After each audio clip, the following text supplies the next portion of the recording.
Hi, I'm Laura Jacobson with Mom Fair, and today I'm here at the Shore Hotel with Janis Adams, Hi. the CEO and founder of Academic Achievers.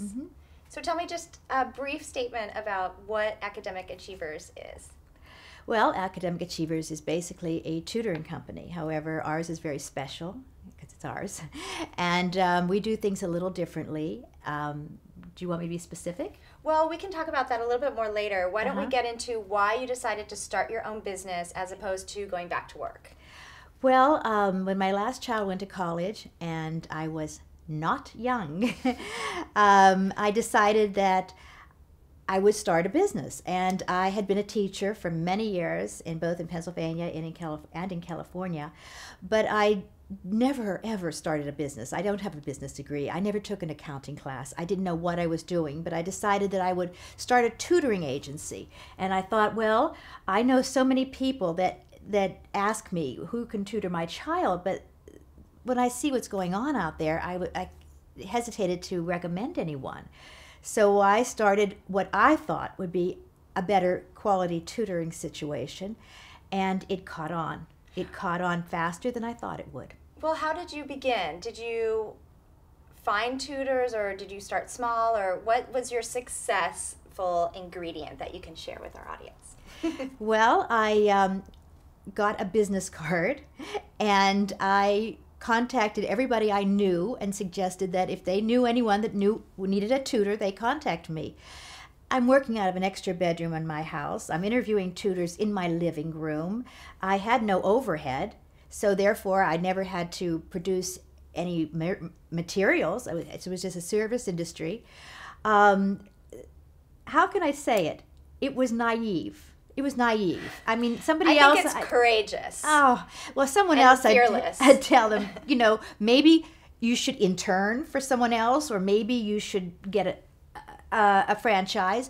But in my case, I just decided to hang out a shingle and see what happened. And I find it so amazing because you said your children were in college before you started a business. To me, that's incredible that not only did you not have the fear to start the business, but you later in life decided this is what I'm going to do, and you made it happen. So it's never too late to start. No, I was 59 and I decided I'm starting a business. Here we are 4 years later, and it's growing and growing, and I'm having a heck of a good time with it. If I would have had a lot of expectations, I don't know if it would have worked out. I didn't. I thought it would be very small, very local, but word of mouth got out and it grew and it grew and it grew, and I'm having a ball. So Janis, tell me about Kinder Prep, because I heard about this fantastic new program you have, and I want to know about it and why you started it. Well, Kinder Prep is very exciting because I don't think anyone else does it.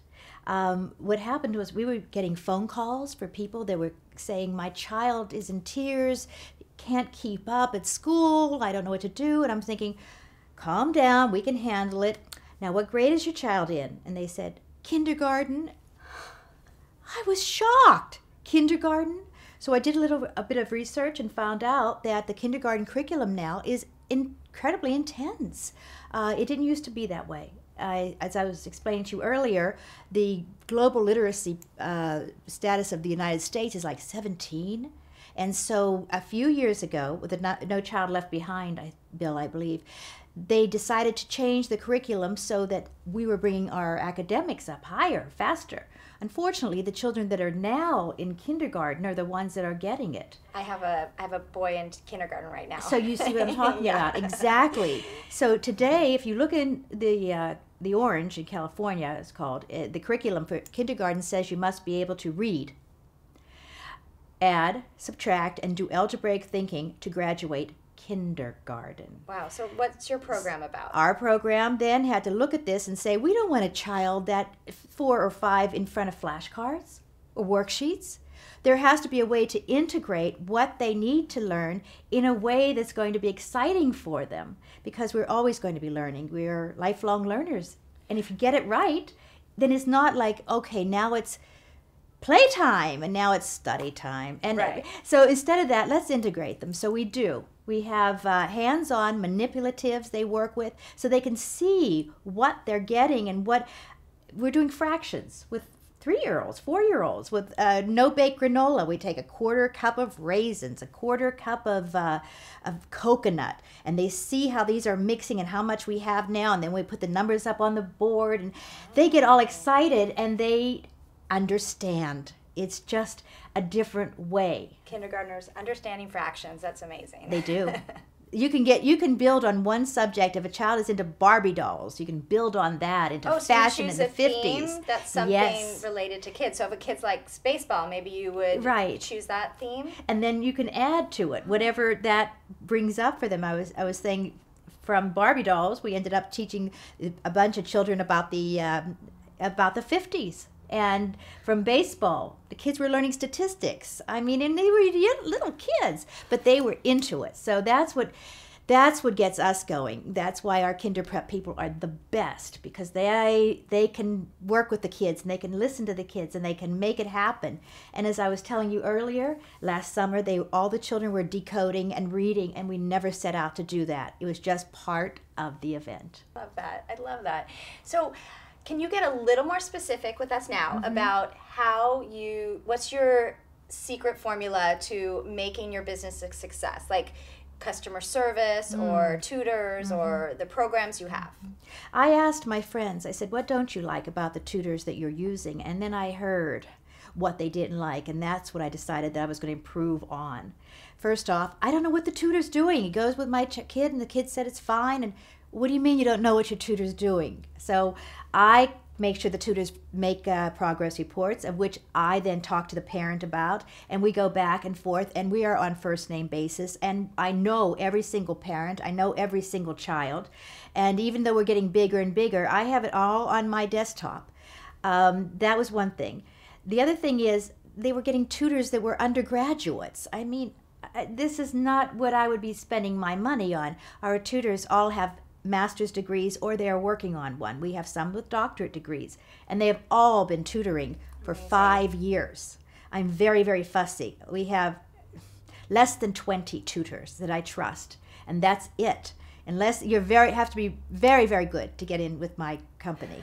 I pay higher than everybody else in town because I pick the best ones. I love that. So starting a service industry, you said it was a very low startup. So our audience might be interested in knowing a little bit about if they're going to start a startup.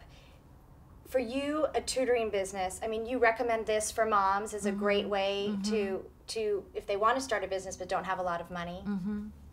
That is the best way to go, I think, now that I look at it. I hear about other people that have to invest so much into capital, make a capital investment. But with a service industry, you don't have an investment, just your time.